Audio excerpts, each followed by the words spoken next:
नमस्कार. आरआरसी नेटवर्कच्या लेटेस्ट बातमीपत्रात मी नेहा आपल्या सगळ्यांचं स्वागत करते.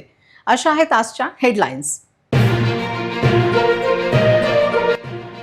हेडलाईन्स प्रायोजक आरआरसी ब्रॉडबँड, अकोल्यातील सर्वात स्वस्त आणि वेगवान कनेक्शन. अकोलेकरांचे बजेट कोलमडले, इंधन दरवाढीने सामान्यांचा खिसा खाली, पेट्रोल पंपावर तीव्र संताप, ओव्हरफ्लो.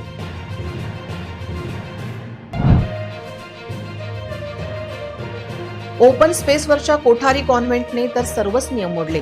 स्थानिकांच्या हक्कांची जागा आता पूर्णपणे बंदिस्त आणि लॉक.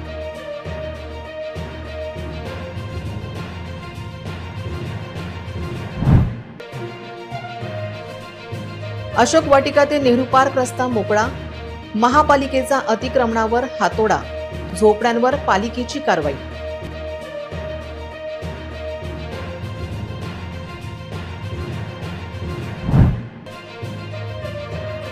केमिस्ट असोसिएशनचा संप, फूड अँड ड्रग्ज विभागाचे अर्थपूर्ण दुर्लक्ष, अकोलेकरांच्या जीवाशी खेळ सुरू.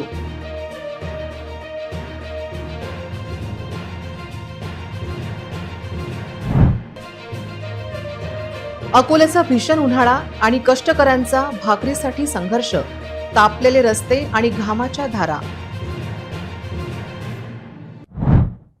आता सविस्तर बातम्या. देशभरात पेट्रोल आणि डिझेलच्या दरात झालेल्या वाढीचा परिणाम आता सर्वसामान्यांच्या खिशावर होताना दिसत आहे. अकोल्यातही वाहनधारक, व्यावसायिक आणि नागरिकांनी इंधन दरवाढीबाबत नाराजी व्यक्त केली आहे. वाढत्या महागाईमुळे घरगुती बजेट कोलमडत असल्याची भावना नागरिकांनी व्यक्त केली असून सरकारने इंधन दर कमी करावेत अशी मागणी नागरिकांकडून करण्यात येत आहे. या बातमीचा आढावा घेतला आहे आमचे प्रतिनिधी विक्रम शर्मा यांनी. पेट्रोल डिझेलचे रेट वाढलेले, काय म्हणणार? खूप त्रासदायक काम आहे आणि बजेट बिघडून जाते. जेवढी ते म्हणजे प्रत्येक दिवशी वाढून राहिले पेट्रोल भाव, सोन्याचा भाव, हे काय म्हणजे आम जनताला खूप त्रास आहे याच्याबद्दल. काय कमरडं म्हणून शेतकऱ्याचा म्हणा की साधारण माणसाचा म्हणा, याच्यात सर्व सत्यानाश करून टाकला सर्व. आणि दुसरी गोष्ट कसं आहे, पेट्रोल डिझेलवरच सर्व खेळ आहे. आता सामान्य माणूस काय करणार आहे? सामान्य माणूस मरलंच ना. डिझेलने मिळणार शेतकऱ्यासाठी, पेट्रोलचे भाव वाढले. हे तर सर्वच देशाला माहीत आहे. आपल्या देशात तरी स्वस्त आहे त्या हिसाबाचे हे नाही. जे की नरेंद्र मोदी साहेबांनी जे केलेली आहे, जे योजना केलेली आहे, भरपूर चांगली केलेली आहे. जे बाहेर देशामध्ये राहत आहे त्यांना माहीत आहे त्या ठिकाणची परिस्थिती काय आहे आणि आपल्या देशामध्ये परिस्थिती काय आहे. वही अभी सब जगह वही तकलीफ चालू है इंडिया में. फिर भी मेरे ख्याल से तो इंडिया में कमी है. बाहर इसके मुकाबले पाकिस्तान में देखो आप 450 रुपये लीटर है. नहीं 2-3 रुपये क्या है, अब 10 रुपये भी 8 रुपये बढ़ने हैं. अब जैसा सिलेंडर बढ़ रहा है पेट्रोल बढ़ रहा है. आता या महागाईच्या याच्यात अजून मोदी सरकारने डिझेलवर अजून सामान्य जनतेच्या खिशावर अजून भार वाढलेला आहे. त्याच्यामुळे सामान्य जनतेला पुरणार नाही. ही गोष्ट अशी या सरकारने करायला नव्हती पाहिजे. आखाती देशामध्ये युद्ध चालू आहे, त्याचा परिणाम आपल्याला व्हायला नाही पाहिजेत, असं माझं वैयक्तिक मत आहे. आता पैशात फरक पडणारच आहे. आपल्याला तर भोगावंच लागेल. आता वाढल्यानंतर काय करणार? हो, आहेत बाकीच्या देशाबद्दल आपल्या देशात कमी आहेत. सरकार थोडं हँडल करत आहे. जेवढे होते तेवढे सरकार हँडल करत आहे. सामान्य माणसावर हा फरक पडणार आहे की त्यांना ड्युटीवर वगैरे जाताना थोडा प्रॉब्लेम होणार आहे. आणि मोदी सरकारने जे निर्णय घेतले आहे ते थोड्याफार प्रमाणात योग्य आहे, पण जिथे गरज आहे तिथे पेट्रोलचा वापर तर करावाच लागणार आहे. थँक्यू. हम साधारण आदमी क्या बोलेंगे? मजदूरी करने वाले आदमी हैं. इसके बारे में मेरे को ज़्यादा कुछ मालूम नहीं भैया. पढ़ेंगा तो सही, लेकिन अपनी कौन सुनेगा? अपनी कोई नहीं सुनता. पेट्रोलचे एवढे रेट वाढले आहे, समोरच्या माणसाला काही समजून नाही राहिला. देशाचे प्रधानमंत्री साहेबाला मी ये विनंती करतो की रोजगारच्या इकडे लक्ष द्यायला पाहिजे. पेट्रोलचे रेट वाढून राहिले, याच्यावरही काही कमी झालं पाहिजे. हा सर, या महागाईच्या जमान्यामध्ये खूप रेट वाढलेले आहेत पेट्रोलचे. दररोज 1-2 रुपये 3 रुपये वाढत आहेत त्याच्यावर.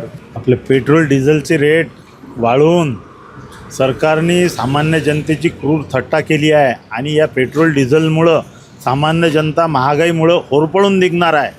पेट्रोल आणि डिझेलवरच सर्व महागाईचं गणित अवलंबून आहे. डिझेलचे रेट वाढल्यामुळं भाजीपालापासून प्रत्येक वस्तूचे रेट वाढणार आहे. आणि यामुळं सामान्य जनतेचे जे हाल होणार आहेत, महागाई, सामान्यांचं बजेट जे असते ते अशी अतिशय छोटं बजेट असते सामान्य माणसाचं, ते बजेट या महागाईमुळे कोलमडून पडणार आहे. त्यामुळं पेट्रोल डिझेलचे रेट जे वाढवले त्याचा सामान्य जनता अतिशय तीव्र शब्दात निषेध करते. महापालिकेच्या महासभेत स्थानिक नागरिकांच्या हितासाठी ओपन स्पेस खुल्या करण्याचा व त्यांनाच त्यात अधिकार देण्याचा महत्त्वपूर्ण निर्णय घेतला. असे असताना विद्यानगर नजीक असलेल्या निशू नर्सरी कोठारी कॉन्व्हेंटच्या अतिक्रमणाचा स्थानिकांचा संघर्ष सुरूच आहे. महापालिकेच्या महासभेने नुकतेच ओपन स्पेस स्थानिक नागरिकांसाठी खाली करण्याचा निर्णय घेतला. या निर्णयाचे अकोलेकरांना स्वागत केले. पण असे असताना शहरातील बड्या संस्था चालकांनी बळावलेले ओपन स्पेस अकोलेकरांसाठी स्थानिकांसाठी खुले होण्याची शक्यता दुसरंच आहे.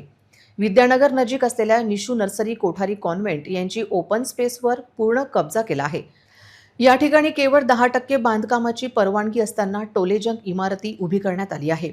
इतकेच नाही तर स्थानिकांसाठी असलेले खुले मैदान ताब्यात घेत पूर्ण मैदानावर कब्जा आणि लॉक करण्यात येते. या खुले जागेचा अनेक वर्षांचा संघर्ष स्थानिकांचा सुरू आहे. महानगरपालिकेच्या निर्णयामुळे स्थानिकांच्या आशा पल्लवित झाल्या आहेत. ओपन स्पेसमध्ये तयार झालेलं आहे. लीजवर जरी घेतलेलं असलं तरी काय वाटतं तुम्हाला, योग्य आहे की कसं? या परिसरातल्या नागरिकांच्यासाठीची सोयीसाठीची ही जागा आहे आणि या जागेवर नियमबाह्यरित्या ही शाळा बांधलेली आहे. ॲक्च्युली ज्या जमीन ओपन स्पेस आहे त्याच्यात 10% आपण घेऊ शकतो आणि त्याच्यावर काही बांधकाम करू शकतो. त्या काळात त्यांनी केलेलं आहे.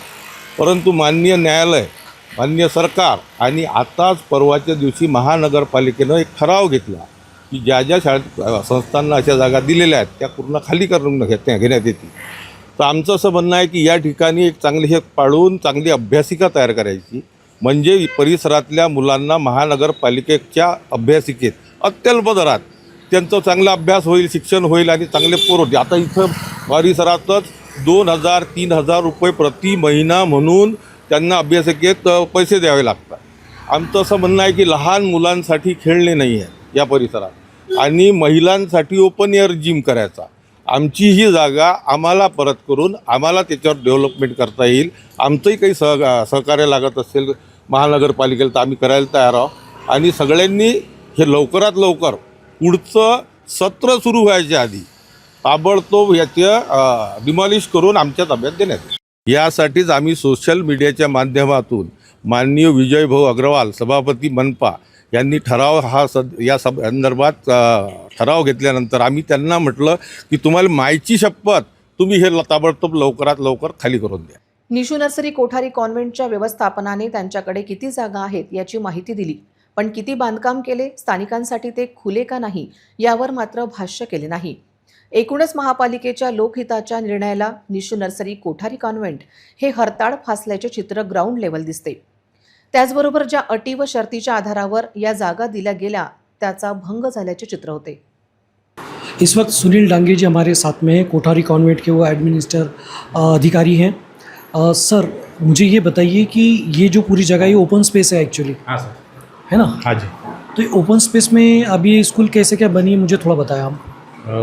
ये इसमें लीज है, महानगर पालिका की लीज मिली हमको 13/10/2006 से तो 13/12/10/2036 तक ये हमको लीज पे मिली है. तो यहाँ पे हम लोग लीज पे स्कूल चालू है. इसके चार्जेस कितने पे किए हुए? वो चार्जेस तो सारे डिटेल्स सर मैनेजमेंट के पास में, सेक्रेटरी प्रेसिडेंट बाहर गाँव है, आने के बाद में आपको इसका डिटेल बता दूँगा. अशोक वाटिका ते नेहरू पार्क दरम्यान अस्थायी विक्रेत्यांनी अतिक्रमण केले होते. महापालिकेच्या अतिक्रमण विरोधी पथकाने शुक्रवारी विरुद्ध कारवाई केली. इतकेच नाही तर अतिक्रमण धारकांनी झोपड्या तयार करून राहण्याची सोय केली होती त्या देखील हटवल्या. काही दिवसांपासून शहरात अतिक्रमण हटाव मोहीम राबवली जात आहे. रस्त्याच्या दोन्ही बाजूला व्यावसायिकांनी अतिक्रमण केल्यामुळे रहदारीला अडथळा निर्माण झाला होता. त्यामुळे कारवाई करण्याची गरज होती. शुक्रवारी सकाळपासून या भागात अतिक्रमण विरोधी पथकाने कारवाई केली. शहरात सध्या विविध भागातील अतिक्रमण काढले जात आहे. तरीही मुख्य रस्त्यावरील अतिक्रमणाला आळा घालण्यासाठी पावले उचलणे आवश्यक आहे अशी जनभावना आहे. येत्या 20 मे रोजी देशव्यापी केमिस्ट असोसिएशनने संपाची हाक दिली आहे. मात्र अकोल्यात या संपाच्या आडून अकोला केमिस्ट अँड ड्रगिस्ट असोसिएशनमधील अंतर्गत सत्ताकारण आणि काळे धंदे लपवण्याचा प्रयत्न सुरू असल्याची चर्चा आहे. संपाच्या नावाखाली रुग्णांना वेठीस धरण्याचा हा प्रकार म्हणजे अकोलेकरांच्या जीवाशी खेळ असल्याची संतप्त भावना व्यक्त होत आहे. ऑनलाईन फार्मसीला विरोध आणि इतर विविध मागण्यांसाठी हा देशव्यापी संप पुकारण्यात आला आहे. मात्र अकोल्यात या संपाचे पडसाद गंभीर उमटण्याची शक्यता आहे. आधीच शहरातील मोठ्या मल्टीस्पेशालिटी हॉस्पिटलमध्ये औषधांचा तुटवडा असताना आता सर्व दुकाने बंद ठेवून रुग्णांना मृत्यूच्या दारात ढकलण्याचे काम हे असोसिएशन करणार का, असा सवाल उपस्थित होत आहे. अकोला जिल्ह्यात आणि शहरात हजारो मेडिकल स्टोअर्स आहेत. नियमानुसार प्रत्येक मेडिकलमध्ये पूर्णवेळ फार्मासिस्ट असणे अनिवार्य आहे. अनेक दुकानात फ्रीज नसल्यामुळे तापमानावर आधारित औषधे खराब होत आहेत. फार्मासिस्ट नसताना औषधे देण्याचे काळे धंदे कोणाच्या आशीर्वादाने सुरू आहेत. अकोल्यातील मोठ्या रुग्णालयामध्ये अनेकदा जीवनावश्यक औषधे मिळत नाहीत. विना फार्मासिस्ट आणि विना फ्रीज चालणाऱ्या दुकानांवर FDA कारवाई का करत नाही? एजंटांची साखळी कोण मोडणार? संपाच्या काळात आपत्कालीन औषध पुरवठा सुरू ठेवण्याची आणि बोगस फार्मासिस्टवर कारवाई करण्याची मागणी. अकोल्यातील औषध बाजारातील ही अनैसर्गिक युती आणि रुग्णांची होणारी लूट थांबवण्यासाठी आता प्रशासनाने कडक पावले उचलण्याची वेळ आली आहे. खरीप हंगामाच्या पार्श्वभूमीवर शेतकऱ्यांची लगबग आता वाढू लागली आहे. काही ठिकाणी शेत तयार करण्याची कामे सुरू झाली असून पावसाळ्यापूर्वी मशागतीला वेग आला आहे. बियाणे खरेदीसाठी शेतकरी कृषी केंद्रांवर गर्दी करीत आहेत.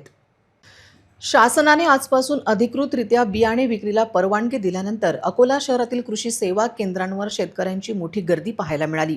सोयाबीन, कापूस, तूर आणि मका पिकांच्या बियाण्यांची खरेदी करण्यासाठी शेतकरी सकाळपासूनच दुकानावर दाखल झाले होते. यंदा चांगला पाऊस होण्याचा अंदाज हवामान विभागाने व्यक्त केल्याने शेतकऱ्यांमध्ये उत्साहाचे वातावरण आहे.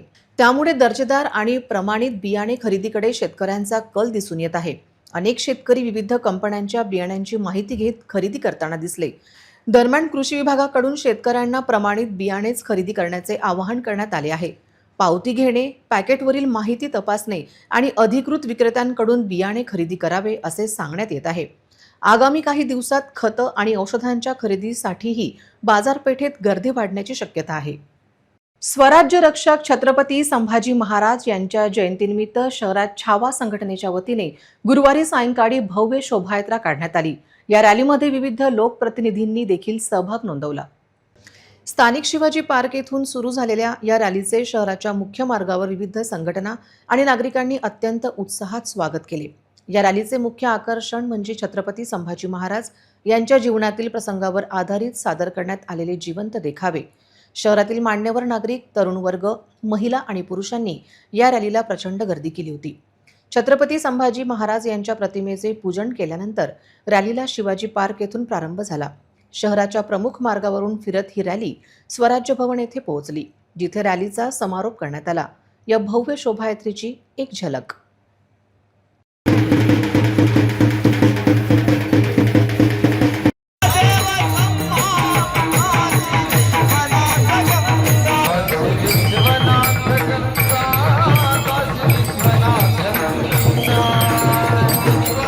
धर्मवीर छत्रपती संभाजी महाराज यांच्या 369व्या जन्मोत्सवानिमित्त छत्रपती संभाजी महाराज स्मारक समिती व शोध प्रतिष्ठान अमरावतीच्या वतीने आयोजित मानवंदना कार्यक्रम व लोकगायक अवधूतजी गांधी यांच्या भक्ती शक्ती संगम सोहळ्याला अमरावतीकरांची हजारोंच्या संख्येने उपस्थिती होती. स्वराज्य रक्षक छत्रपती संभाजी महाराज यांना मानवंदना अर्पण करून त्यांचा इतिहास, विचार, शौर्य, आदर्श व बलिदानाचे स्मरण केले. कार्यक्रमाच्या अध्यक्षस्थानी विधान परिषद सदस्य संजय खोडके तसेच प्रमुख अतिथी म्हणून आमदार सौ सुलभाताई संजय खोडके, विशेष अतिथी अवधूतजी गांधी तसेच शोध प्रतिष्ठान अमरावतीचे अध्यक्ष यश खोडके, स्मारक समितीचे अध्यक्ष संकेत महल्ले, सचिव आकाश हिवसे, निमंत्रक ऋतुराज राऊत तसेच मान्यवर उपस्थित होते. आमदार सुलभा खोडके यांनी सांगितले की छत्रपती संभाजी महाराज हे केवळ महाराष्ट्राचेच नव्हे तर संपूर्ण देशाचे गौरवशाली व्यक्तिमत्व आहेत.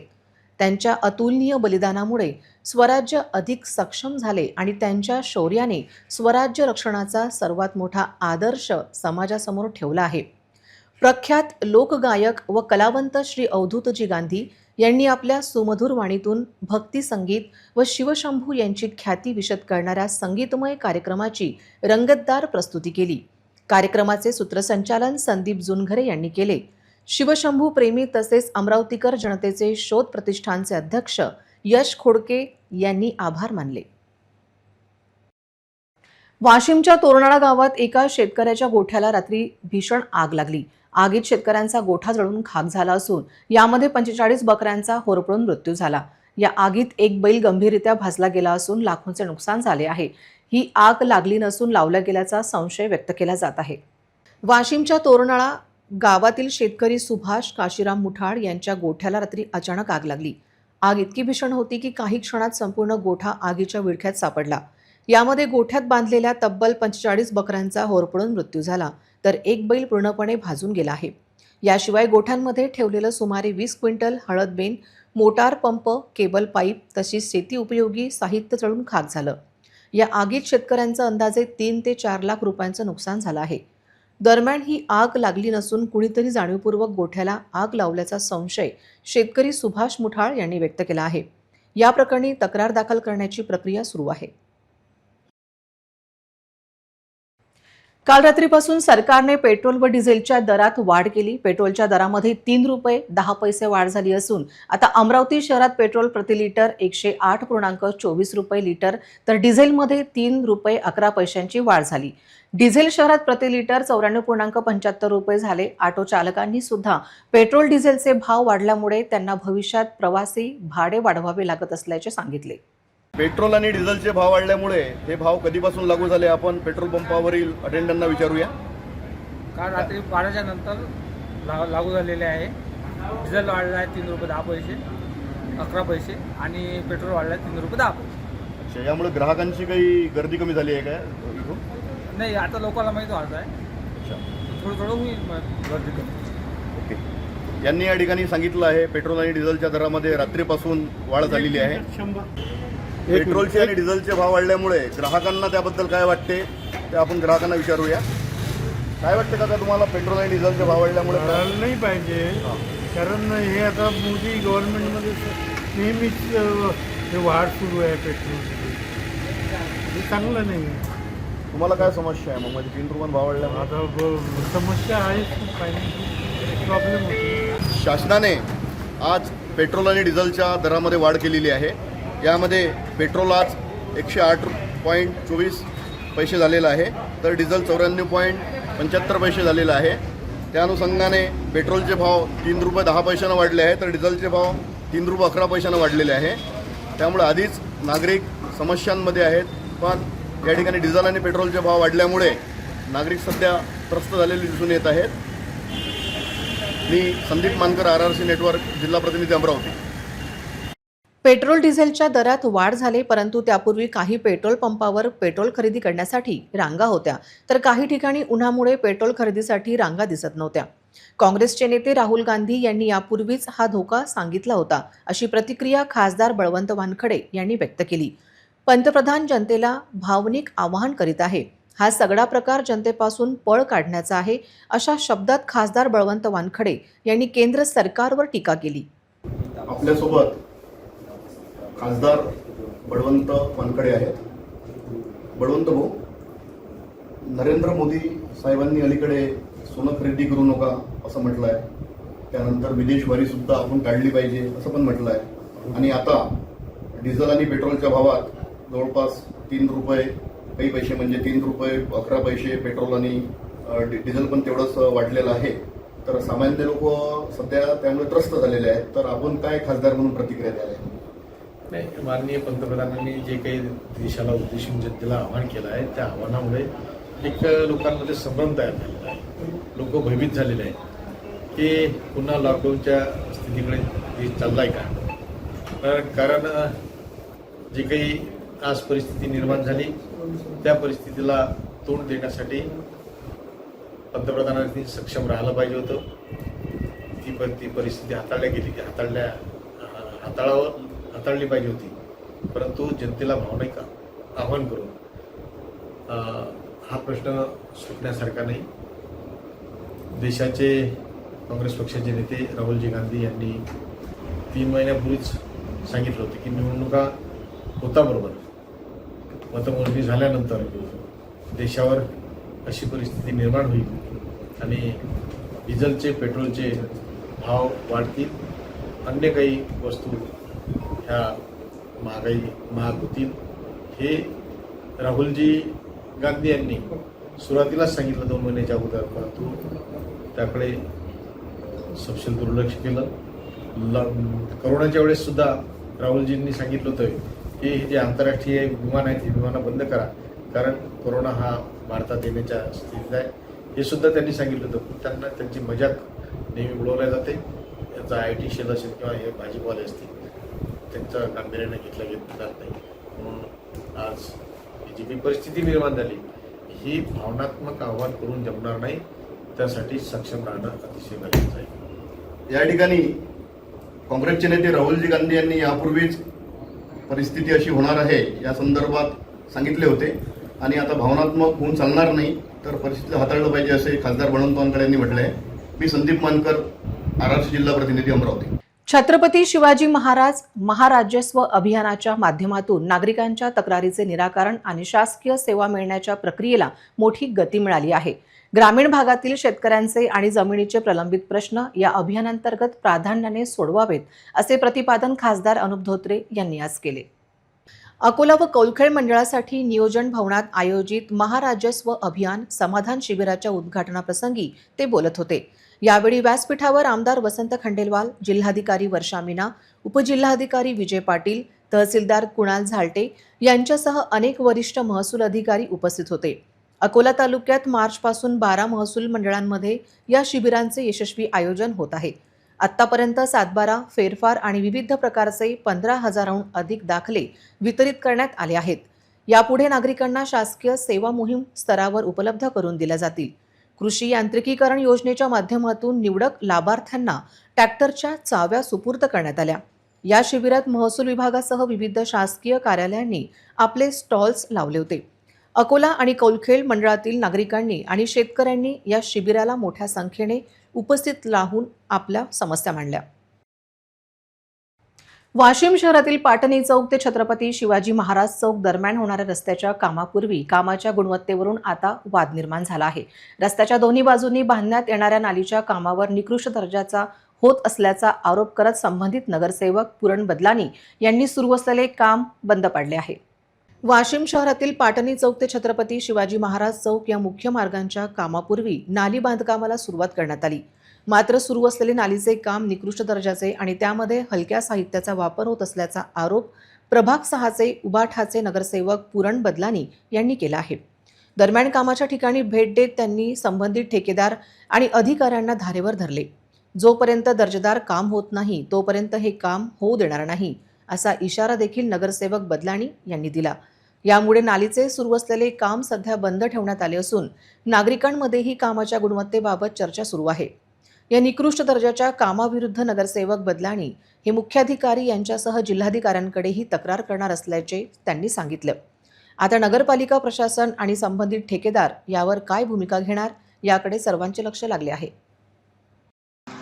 माझ्या वार्ड क्रमांक 6मध्ये पाटणी चौक ते शिवाजी महाराज पुतळ्यापर्यंत रोडचं काम सुरू झालेलं आहे. त्याच्या बाजूनं 2 नाल्या आहेत. नाल्याचं जे काम होऊन राहिलं ते अतिशय खराब होऊन राहिलं आणि त्याच्यामध्ये जे बेड आहे ते बेड 4 इंचाचा पाहिजे, पण ते 2 इंचाचं वरचं बेड नाही. कुपिंग पण 4.5 इंचाची पाहिजे, कुपिंग पण 2 इंचाचं वरी नाही आणि त्याला पाणी नाही, काय नाही. हे निष्ठुर दर्जाचं काम सुरू आहे. मी संबंधित अधिकाऱ्यांना आणि ठेकेदार हेच म्हणतो की जेव्हापर्यंत हे काम बरोबर होत नाही तेव्हापर्यंत मी हे काम थांबवलेलं आहे. अकोल्याच्या तापलेल्या डांबरी रस्त्यावर काही पावलं अशी आहेत ज्यांना थांबण्याची मुभा नाही. ते म्हणजे आपले हात रिक्षा चालक, बांधकाम मजूर आणि रोजंदारीवर काम करणारे कष्टकरी. सामान्यांसाठी जे ऊन त्रास आहे ते या मजुरांसाठी जगण्याचा संघर्ष बनला आहे. अकोल्यात सध्या सूर्य आग ओकत आहे. पारा 46 अंशाच्या पार गेल्याने अंगाची लाही होत आहे. रस्ते ओस पडले आहेत. लोक घराबाहेर पडायला घाबरत आहेत. कपाळावरून वाहणाऱ्या घामाच्या धारा डोळ्यात जातात, पण हात रिक्षेच्या दांड्यावर घट्ट असतात. डोक्यावर बांधलेलं साधं सुती कापड आणि प्लास्टिकच्या बाटलीतलं गरम झालेलं पाणी एवढीच काय तर ती त्यांनी उन्हापासून बचावाची साधनं, बांधकाम साईटवर काम करणाऱ्या मजुरांची अवस्था तर याहून विदारक आहे. डोक्यावर विटांचं ओझं आणि पायाखाली तापलेली जमीन. उन्हाच्या झळांनी त्वचा होरपळून निघत असतानाही हे हात थांबत नाहीत. दुपारच्या वेळी अकोल्यातील प्रमुख बाजारपेठांमध्ये जेव्हा सामसून असते तेव्हा हे मजूर मात्र सावलीच्या शोधात किंवा एखाद्या झाडाखाली क्षणभर विसावा घेताना दिसतात. त्यांच्यासाठी उष्मघात हा केवळ शब्द नसून तो त्यांच्या रोजच्या कमाईवर येणारी कुऱ्हाड आहे. अकोल्याचे ऊन या मजुरांच्या धैर्याची परीक्षा घेत आहेत. कुटुंबांचा उदरनिर्वाह करण्यासाठी घामाच्या धारा गाळत उन्हाच्या झळा सोसून काम करणाऱ्या या रिअल हिरोंचा संघर्ष अकोल्याच्या इतिहासात घामाने लिहिला जात आहे. दर्शकांनो, आपल्या घराबाहेर किंवा दुकानाबाहेर काम करणाऱ्या या मजुरांना पिण्याचे पाणी देऊन आपणही या संघर्षात छोटीशी मदत करू शकतो. माणुसकी जपा, स्वतःची काळजी घ्या. पुन्हा एक नजर टाकूया आजच्या प्रमुख घडामोडींवर. हेडलाईन्स प्रायोजक RRC ब्रॉडबँड, अकोल्यातील सर्वात स्वस्त आणि वेगवान कनेक्शन. अकोलेकरांचे बजेट कोलमडले, इंधन दरवाढीने सामान्यांचा खिसा खाली. पेट्रोल पंपावर तीव्र संताप, ओव्हरफ्लो.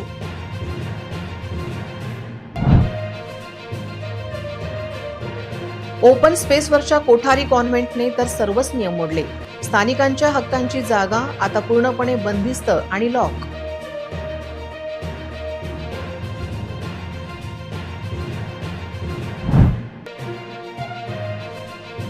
अशोक वाटिका ते नेहरू पार्क रस्ता मोकळा.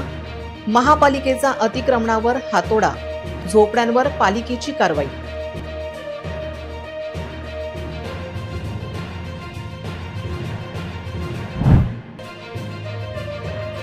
केमिस्ट असोसिएशनचा संप. फूड अँड ड्रग्ज विभागाचे अर्थपूर्ण दुर्लक्ष. अकोलेकरांच्या जीवाशी खेळ सुरू.